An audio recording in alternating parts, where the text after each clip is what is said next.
En los primeros días fuera del Edén, el silencio del mundo era una carga casi tan pesada como el trabajo mismo. El Señor ya no caminaba en la frescura del día, y su voz, antaño el sonido que ordenaba la existencia misma, se había convertido en un eco en la memoria de Adán y Eva.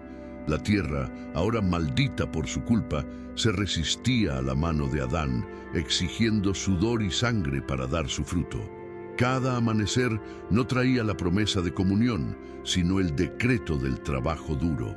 No solo estaban aprendiendo a sobrevivir en un mundo hostil, estaban aprendiendo a vivir con la palpable ausencia de la gloria de Dios, una herida espiritual que el trabajo físico no podía distraer ni sanar.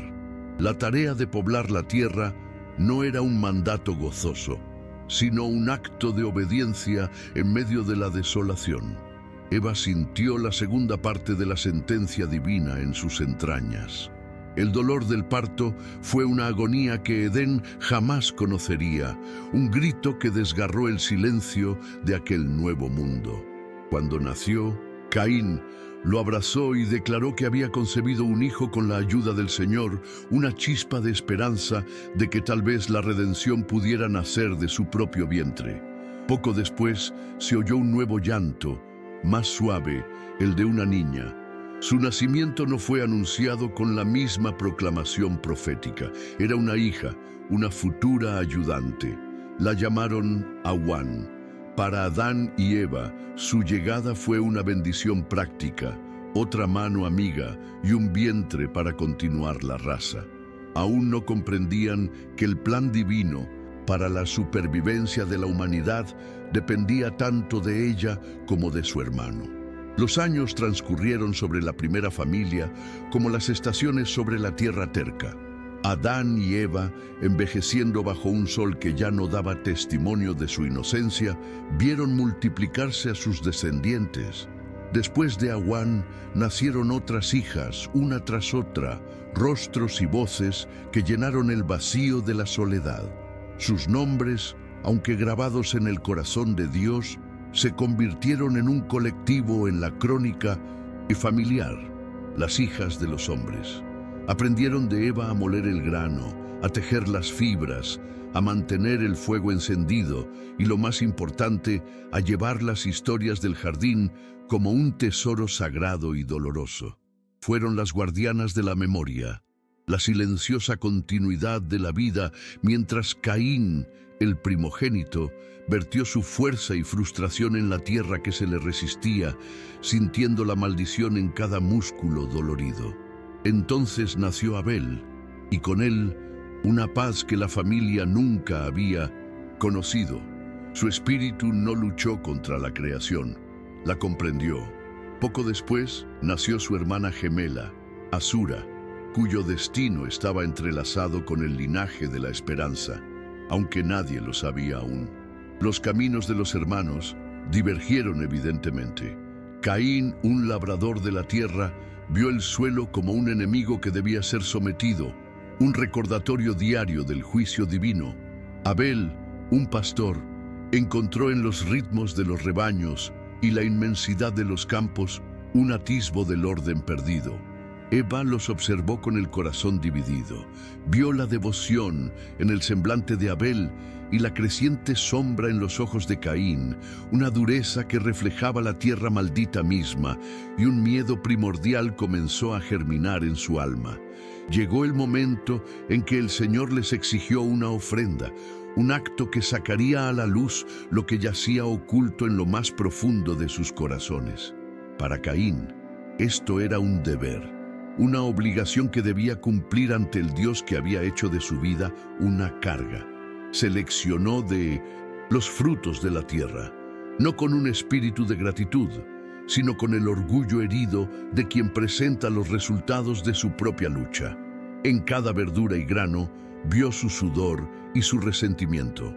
Su intención no era adorar, sino justificarse, como si pudiera decirle al Creador: este es el precio de tu maldición, acepta mi trabajo, porque es todo lo que la tierra me ha dado. Sus hermanas, incluyendo a Awan, Lo observaban desde la distancia, percibiendo la amargura que emanaba de él, una tormenta silenciosa que no sabían cómo calmar. Abel, por su parte, se acercó al altar con una comprensión diferente. Consideró la ofrenda no como un pago, sino como un reconocimiento de su propia necesidad y de la santidad de Dios. Escogió al primogénito de su rebaño, el mejor, y su gordura, comprendiendo mediante una revelación interior que solo el derramamiento de sangre, la entrega de una vida inocente, podía siquiera comenzar a comunicarse con la majestad divina que sus padres habían ofendido. Fue un acto de fe pura, y el cielo respondió. El fuego descendió y consumió la ofrenda de Abel, y el humo ascendió al cielo como un aroma agradable. La ofrenda de Caín, sin embargo, permaneció intacta, fría sobre la piedra, un testimonio silencioso y aplastante del rechazo de su corazón. El rostro de Caín se ensombreció. Una ira ardiente y venenosa le subía del estómago e inundaba su alma, distorsionando sus rasgos en una máscara de odio. La humillación pública ante su familia y su Dios era un fuego que lo consumía más que cualquier llama de altar. Fue en ese momento de furia pura que la voz del Señor lo alcanzó, no con un trueno de juicio, sino con la serenidad de una pregunta penetrante. ¿Por qué estás enojado? Era una oferta de misericordia, una invitación al arrepentimiento. Dios le abrió el camino, explicándole que la aceptación residía en hacer el bien, pero también le advirtió de la bestia que acechaba a su puerta, el pecado, hambriento, anhelándolo. La decisión y el poder de dominarlo estaban en sus manos, una prueba final y terrible de su libre albedrío. Pero Caín no escuchó misericordia. Solo escuchó la continuación de su rechazo. En su mente, inflamada por el orgullo, la advertencia de Dios no sonó como un rescate, sino como una confirmación de que Él era el problema, de que su naturaleza era defectuosa. La invitación a dominar el pecado se distorsionaba en su corazón como un desafío más que él. El fuerte granjero debía superar solo. No respondió al Creador. El silencio que siguió fue su respuesta definitiva. En ese silencio hizo un pacto con la bestia a la puerta. Si el problema era la aceptación de Abel, la solución era su destitución. Un plan frío y metódico comenzó a formarse, reemplazando el ardor de la ira con una determinación gélida que sellaría el destino del mundo. La falsedad se disfrazó de hermandad cuando Caín se acercó a Abel, hablándole con una calma que enmascaraba la tormenta en su alma. Lo invitó al campo, el mismo campo que había presenciado su sudor y frustración, ahora elegido como escenario de su crimen. Allí, lejos de los ojos de su familia, la envidia de Caín finalmente se apoderó de él. En medio de una conversación banal, se alzó contra su hermano. El primer golpe fue asestado no solo contra la carne de Abel, sino contra la imagen misma de Dios que portaba. La sangre de Abel, la primera sangre humana derramada mediante la violencia, empapó la tierra maldita, que la bebió como sedienta de una prueba, más de la caída del hombre. El grito silencioso de esa sangre se elevó a los cielos, un testimonio más poderoso que cualquier ofrenda. Tras el acto, un silencio aterrador descendió sobre Caín. El fuego de la ira se extinguió, dejando atrás las cenizas de un miedo frío y absoluto. Contempló el cuerpo de su hermano, una creación perfecta, ahora deshecha por sus propias manos, y por primera vez sintió el peso aplastante de su pecado. No hubo triunfo, solo vacío. Intentó en vano ocultar lo que había hecho, arrastrando el cuerpo, cubriéndolo con tierra y hojas, como si pudiera ocultar su transgresión de la mirada de Dios, una mirada que ahora sentía como un sol implacable en la nuca. El mundo a su alrededor parecía acusarlo. El sonido del viento en las hojas sonaba como el susurro de su crimen, y la soledad que sentía era la de un hombre que se había separado no solo de su familia, sino de toda la creación. Entonces, la voz del Señor resonó de nuevo en el mundo, no para Caín el adorador, sino para Caín el asesino. La pregunta llegó serena y terrible: ¿dónde está Abel, tu hermano? No era una búsqueda de información, pues el Omnisciente ya lo sabía. Era la puerta final a la confesión, el último rayo de luz antes de que la oscuridad se hiciera completa. La respuesta de Caín fue el sello de su propia condenación, una mentira nacida de la arrogancia y el miedo. No sé, soy yo el guardián de mi hermano. Con estas palabras, no solo negó su crimen, sino que se burló del concepto mismo de responsabilidad fraternal, desafiando al Creador con una petulancia que estremeció los cimientos del cielo. Se hizo un extraño para su propia sangre, un acto final de separación. La paciencia de Dios se agotó. La siguiente pregunta no fue una invitación, sino una acusación que resonó en la creación. ¿Qué has hecho? Y antes de que Caín pudiera formular otra mentira, el juez reveló el testimonio irrefutable. La voz de la sangre de tu hermano clama a mí desde la tierra. La creación misma se convirtió en la fiscal ante Dios. Entonces se pronunció la sentencia, una maldición que se entrelazaba con la identidad de Caín. Maldito seas desde la tierra, declaró el Señor. La tierra, que antes había maldecido por su trabajo, ahora lo rechazaría por completo, negándole su fuerza. El agricultor fue exiliado de su vocación, condenado a una vida de vagabundeo y desarraigo, un fugitivo perpetuo sobre la faz de la tierra que él mismo había manchado.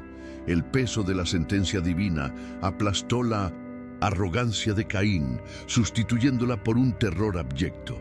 Por primera vez, comprendió la magnitud de su exilio. Mi iniquidad es mayor de lo que puede ser perdonada, lloró, pero su lamento no era por su hermano muerto, sino por su propia vida arruinada.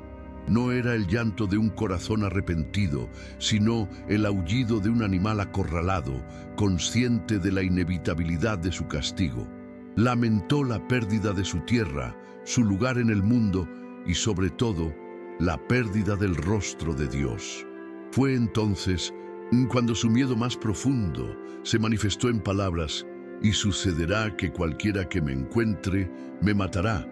Una confesión involuntaria que reveló más sobre el estado del mundo de lo que había imaginado.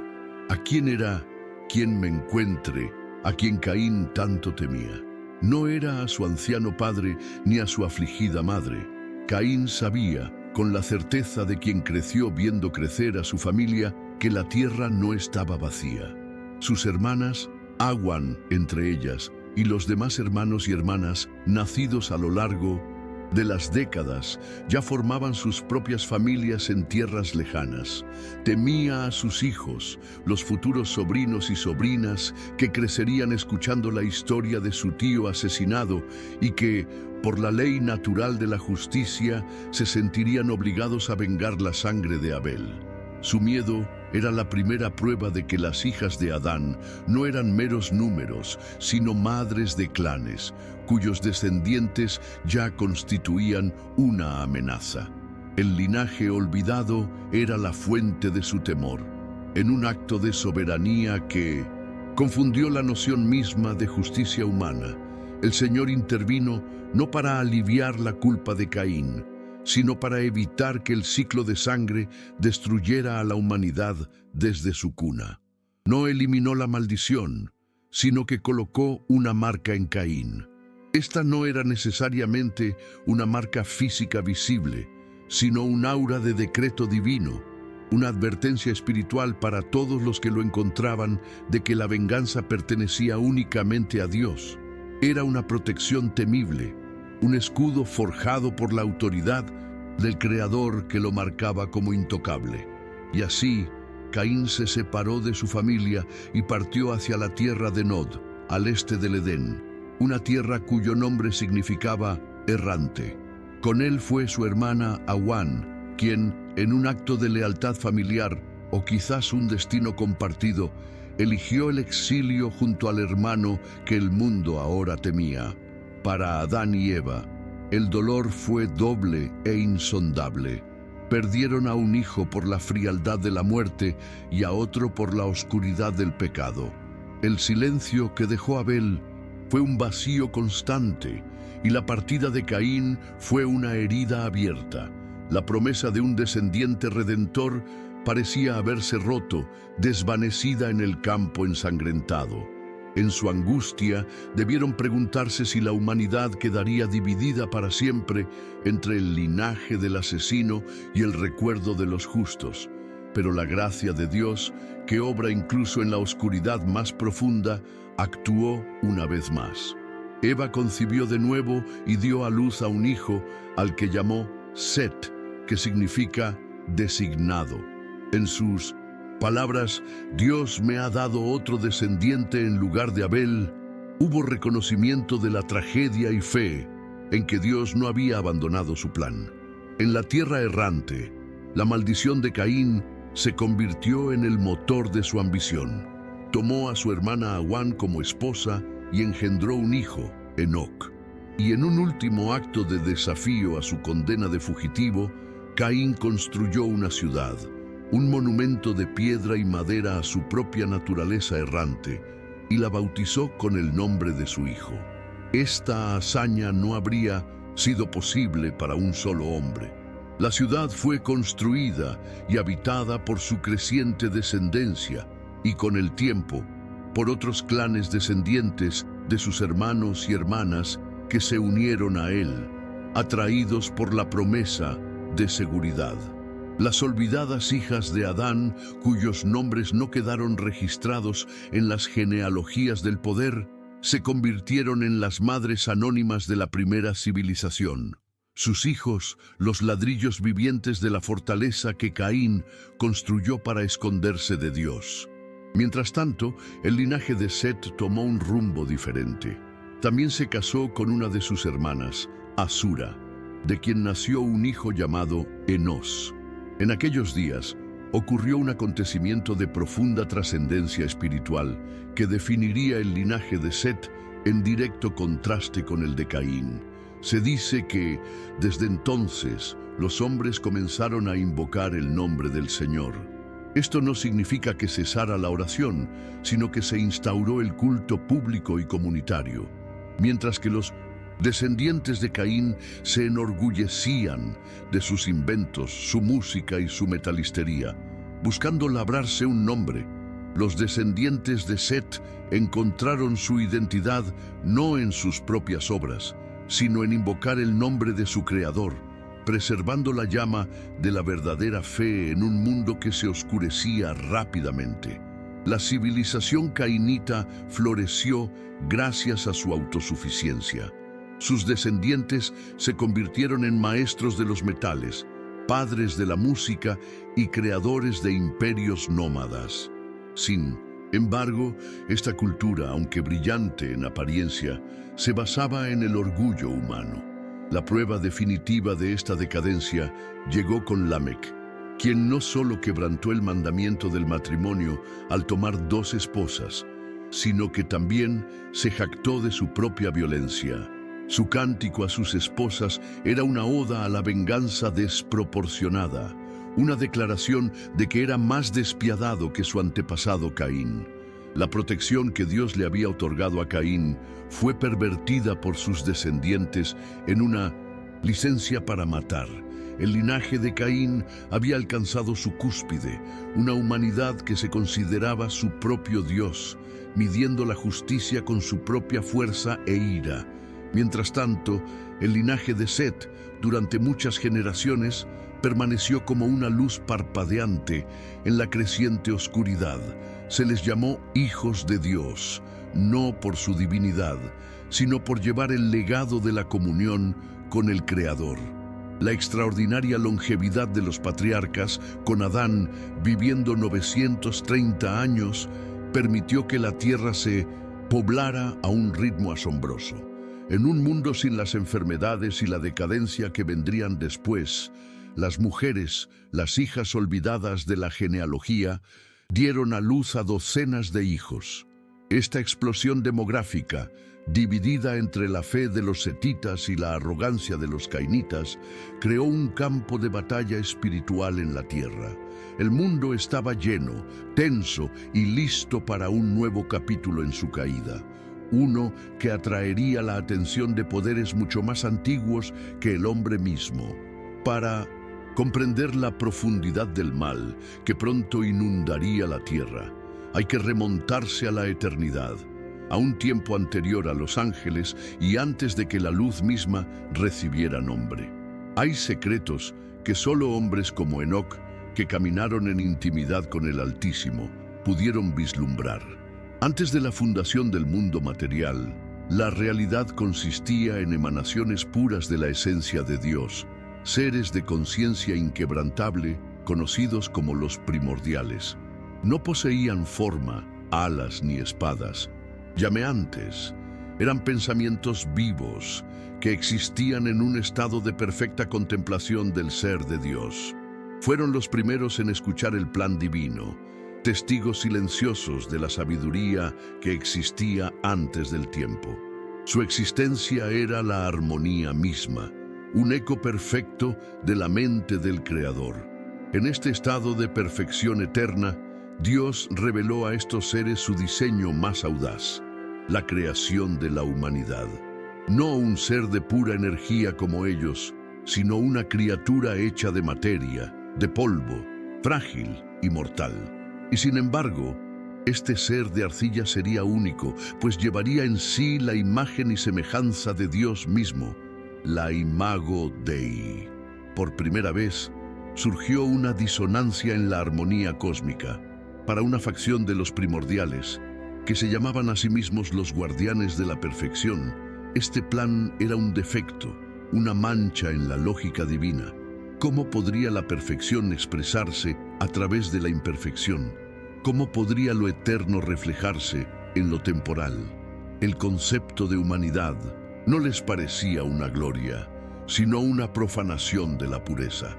La rebelión de los guardianes de la perfección no fue una de espadas y gritos de guerra, como la que posteriormente azotaría a los ejércitos angelicales.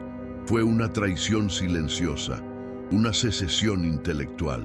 No buscaban el trono de Dios. En su arrogancia, consideraban que el plan divino era indigno de ellos. Su juicio fue que la introducción de una criatura mortal e imperfecta, como el hombre, corrompía la definición misma de una creación perfecta. En lugar de confrontar al Creador, tomaron una decisión más sutil y devastadora: abstenerse. Su acto fue una indiferencia silenciosa, una retirada de su luz y conciencia de la realidad que Dios estaba a punto de manifestar, creyendo que su ausencia probaría la imperfección del plan divino. Este acto se conoció en los anales del cielo como la gran sustracción. Valiéndose de su libre albedrío, esta facción de primordiales no luchó. Simplemente se apartó de la existencia ordenada. Se exiliaron a dimensiones paralelas, a vacíos de su propia creación, desgarrando el tejido de la realidad con su partida. El efecto fue cataclísmico. Siendo parte del fundamento de la conciencia universal, su retirada creó un vacío, una herida cósmica. Por primera vez, la posibilidad de la ausencia, la duda y la incertidumbre se sembró en la creación. El universo, antaño un concepto de plenitud absoluta en la mente de Dios, ahora contenía en sí mismo la semilla del no ser, una falla ontológica que se convertiría en el caldo de cultivo de todo el mal que vendría después. Esta herida cósmica, este precedente de que la voluntad divina podía ser cuestionada, fue el legado que los primordiales dejaron para la creación posterior. Cuando los ángeles nacieron en un universo que ya contenía la semilla de la duda. Lucifer, el más brillante y poderoso de ellos, contemplando el mismo plan para la humanidad, sintió el eco de esa primera traición en su propio ser. La imperfección del hombre, la idea de inclinarse ante una criatura de barro, ofendió su orgullo. La duda que los primordiales habían introducido en la realidad encontró terreno fértil en su corazón, pero su naturaleza, a diferencia de la de ellos, no era de contemplación pasiva, sino de acción y gloria. Donde los guardianes de la perfección optaron por una retirada silenciosa, Lucifer optó por la rebelión activa. No se conformó con mantenerse al margen. Buscó tomar el control, corregir lo que consideraba un error colosal del Creador, usurpando la autoridad para sí mismo. La guerra que libró en el cielo no fue, por lo tanto, el origen del mal, sino su primera consecuencia violenta. ¿Y por qué Dios Todopoderoso permitió tal cascada de traiciones? Porque su plan final no era crear autómatas perfectos, sino niños libres. En un universo donde el fracaso y la duda eran imposibles, el amor no podía ser genuino. La lealtad solo es valiosa cuando se pone a prueba, y la redención solo es gloriosa porque existe un abismo del que hay que rescatar. El mundo de los hombres se había convertido en un reflejo de aquel primer cisma. La tierra se llenó de gente y la maldad humana creció exponencialmente como una plaga. La filosofía de Caín, según la cual el hombre es la medida de todas las cosas, se había extendido, infectando incluso a partes del linaje de Set. La violencia, la corrupción y el desprecio por la santidad de Dios se convirtieron en la norma. Las hijas de los hombres, nacidas en un mundo cada vez más anárquico, crecieron en belleza y número, pero sus corazones se distanciaban cada vez más de los caminos del Señor. La tierra gemía bajo el peso de una humanidad que en su libre albedrío prefería activamente la oscuridad a la luz, replicando la rebelión de Lucifer a pequeña escala. Para presenciar esta era crucial, Dios designó una orden especial de seres celestiales, ángeles de alto rango, conocidos como los vigilantes. Su misión no era intervenir, sino observar y proteger los principios divinos en la creación terrenal. Eran centinelas apostados en las almenas del cielo, desde donde podían contemplar el desarrollo de la historia humana. Liderados por Semjasa, un ángel de gran poder y sabiduría, tenían el sagrado deber de velar por la humanidad, registrar sus caminos y proteger la integridad del orden creado. Era una posición de inmenso honor, pero también de una aterradora proximidad a la belleza y la fragilidad de la creación, que se suponía que solo debían observar desde la distancia. Con el paso de los siglos, la vigilancia se convirtió en obsesión. Los ojos de los vigilantes, quienes deberían haber contemplado la justicia divina, se volvieron hacia la tierra y se fijaron en las hijas de los hombres. La observación de su sagrada misión se corrompió, transformándose en una lujuria que pervertía su naturaleza celestial. Comenzaron a desear la fisicalidad, la mortalidad y la belleza efímera que veían. No era amor lo que sentían, sino una profunda obsesión, un anhelo de experimentar la creación de una forma que les estaba prohibida.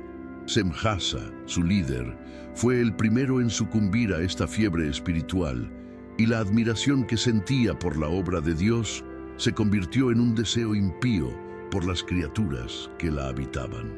Semjasa comprendió que no estaba solo en su transgresión. Convocó a los 200 vigilantes bajo su mando y expuso la oscuridad que se había extendido en sus corazones. Allí propuso un pacto terrible, que todos descenderían juntos para tomar mujeres humanas como esposas y que todos compartirían la responsabilidad y el castigo por el pecado que cometieran. Hicieron un juramento solemne, maldiciéndose mutuamente si alguno flaqueaba. No fue un acto impulsivo, sino una decisión deliberada y consciente. Sabían que abandonaban su gloria, su posición en el cielo y su comunión con Dios por una pasión terrenal. Eligieron la condenación eterna a cambio de un breve momento de unión impía y, sellando el pacto, abandonaron sus puestos y descendieron a la tierra. La llegada de los vigilantes a la tierra fue como un veneno derramado en un pozo. Tomaron a las hijas de los hombres que deseaban, y la unión de las naturalezas celestial y mortal fue una transgresión que sacudió los cimientos de la creación. Para sellar su dominio y justificar su pecado, los ángeles caídos enseñaron a la humanidad secretos prohibidos. Revelaron las artes de la guerra, la hechicería, la fabricación de armas y los ornamentos de la vanidad. El conocimiento que debería haber permanecido en el cielo se utilizó para acelerar la corrupción en la tierra.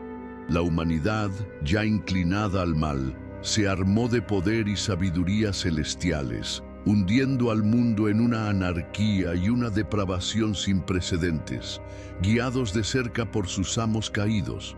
De esta unión impía nacieron hijos. La Biblia los llama Nefilim, los gigantes que existían en aquellos días, héroes de la antigüedad, hombres de renombre, pero eran más que simples hombres. Altos, eran una abominación, híbridos de dos naturalezas incompatibles. Poseían la fuerza y la arrogancia de sus padres angelicales, pero estaban atados por el hambre y la mortalidad de sus madres humanas. Sus apetitos eran insaciables, tanto de comida como de poder.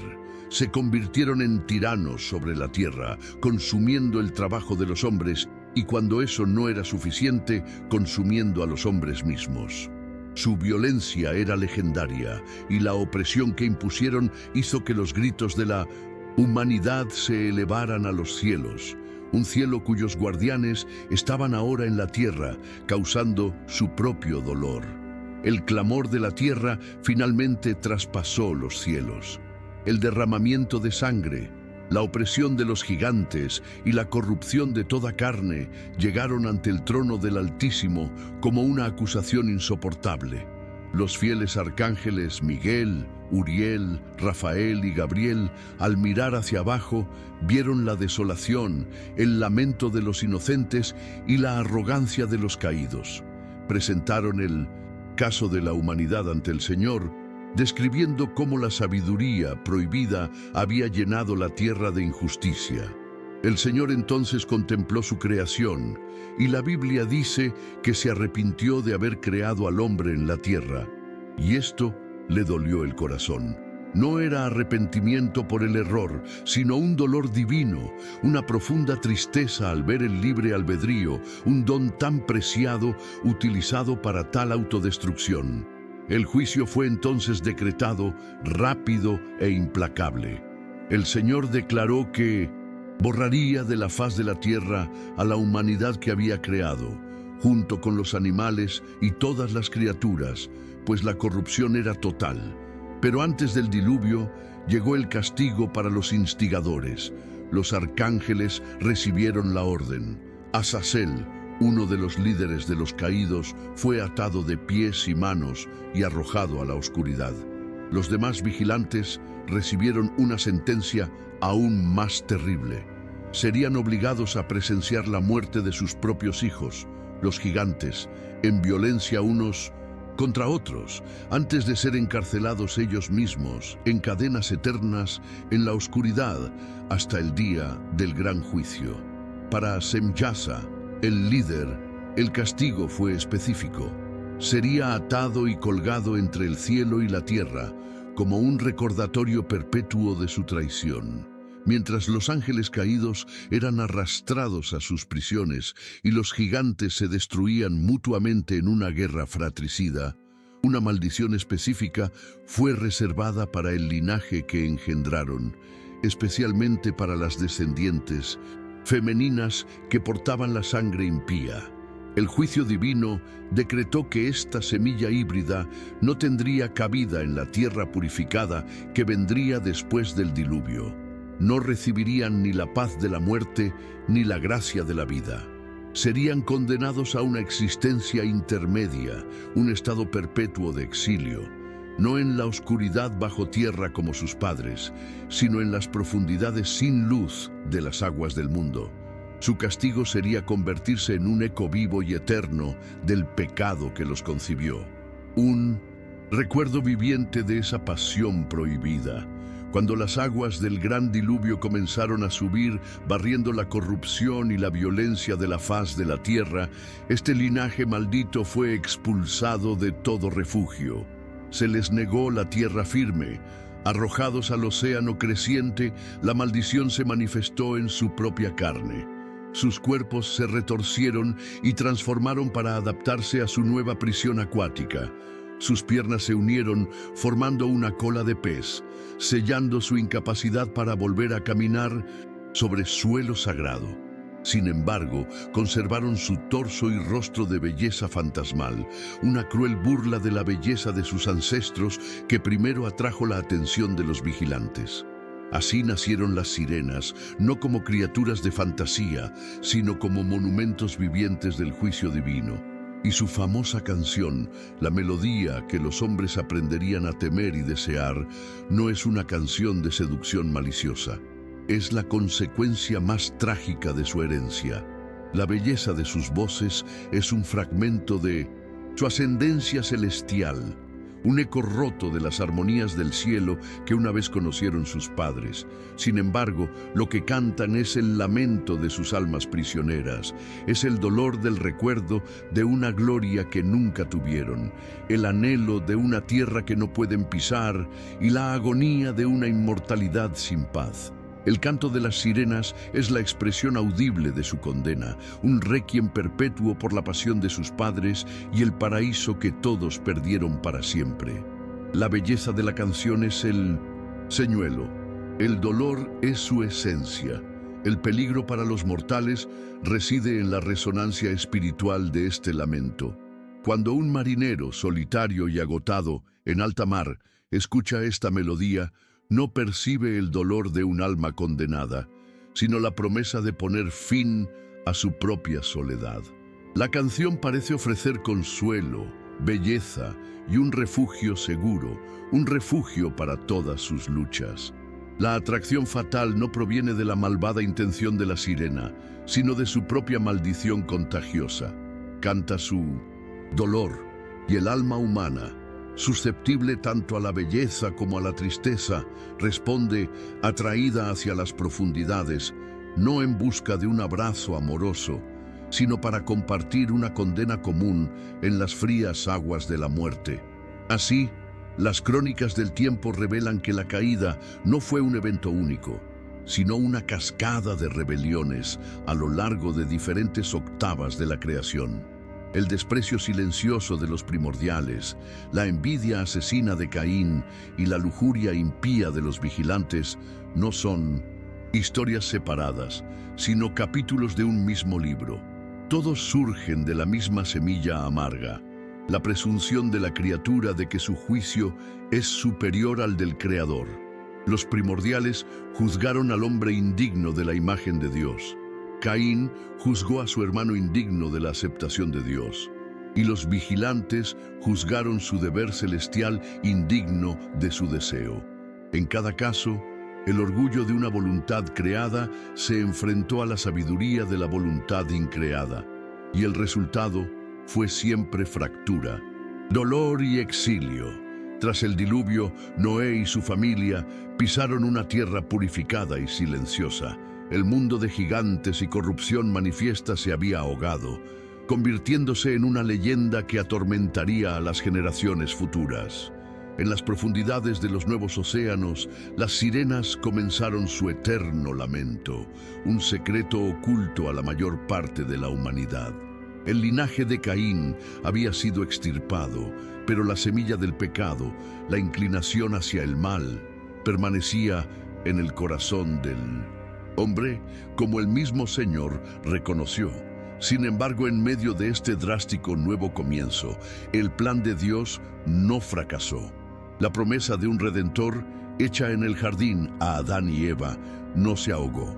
El diluvio no fue un acto de desesperación divina, sino una cirugía radical para preservar el linaje prometido, el linaje de Set, ahora canalizado a través de Noé. Pero el corazón del hombre no fue lavado por las aguas del diluvio. Generaciones después, en la llanura de Sinar, la humanidad, unida bajo una sola lengua, manifestó una vez más su antiguo orgullo. La construcción de la Torre de Babel fue un eco directo de la ciudad de Caín y la ambición de Lucifer. Fue la declaración del hombre de que podía crear su propia seguridad, labrarse un nombre y alcanzar el cielo por sus propios méritos. El objetivo era evitar ser dispersado al resistirse al mandato de Dios de llenar la tierra. Una vez más, Dios intervino, no con agua, sino con confusión. La diversidad de lenguas fue un acto de misericordia disfrazado de juicio, que rompió la unidad del orgullo humano para frenar el avance de la corrupción y forzar el cumplimiento de su propósito.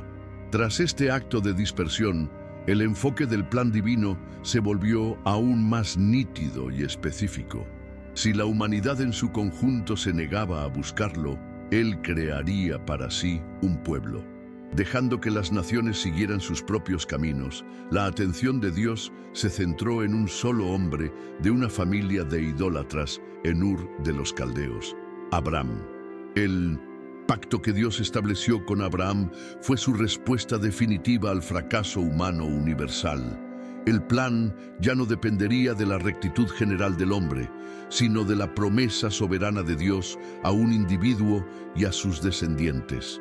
Las hijas anónimas de Eva dieron paso a matriarcas con nombre: Sara, Rebeca, Raquel y Lea, cuyos vientres se convirtieron en el escenario sagrado donde se custodiaba y transmitía la promesa del Redentor. La historia de Israel, la nación elegida, se convirtió en un microcosmos de la propia condición humana.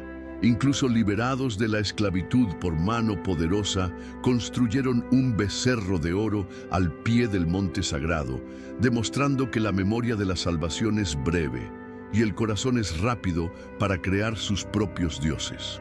A lo largo de los siglos, el ciclo se repitió con trágica regularidad. La liberación de Dios fue seguida por la desobediencia del pueblo. Los reyes a los que suplicaron, las alianzas que forjaron con naciones paganas, la rectitud que abandonaron.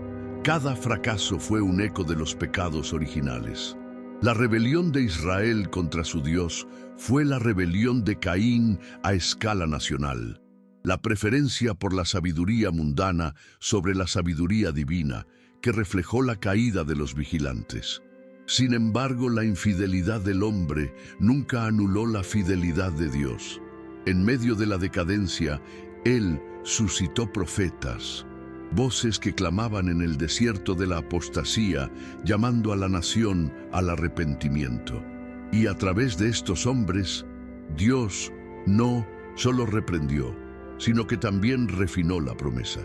A través de Isaías, la imagen del Redentor se hizo más clara. No solo sería un rey victorioso, sino un siervo sufriente, uno que sería herido por nuestras transgresiones y molido por nuestras iniquidades. La solución a la ola de orgullo que comenzó con los primordiales no sería una exhibición de poder abrumador, sino un acto de humildad insondable, un sacrificio que absorbería toda la violencia, la lujuria y la rebelión de la historia.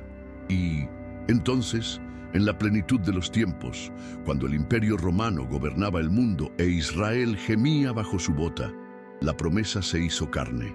En un humilde pesebre nació de una mujer, hija de Eva, aquel que existía antes de los primordiales. Jesús, el Hijo de Dios, entró en la creación que los seres celestiales habían despreciado. Se convirtió en la respuesta definitiva a toda rebelión. A diferencia de los primordiales, no consideró indigna la forma humana, sino que la vistió.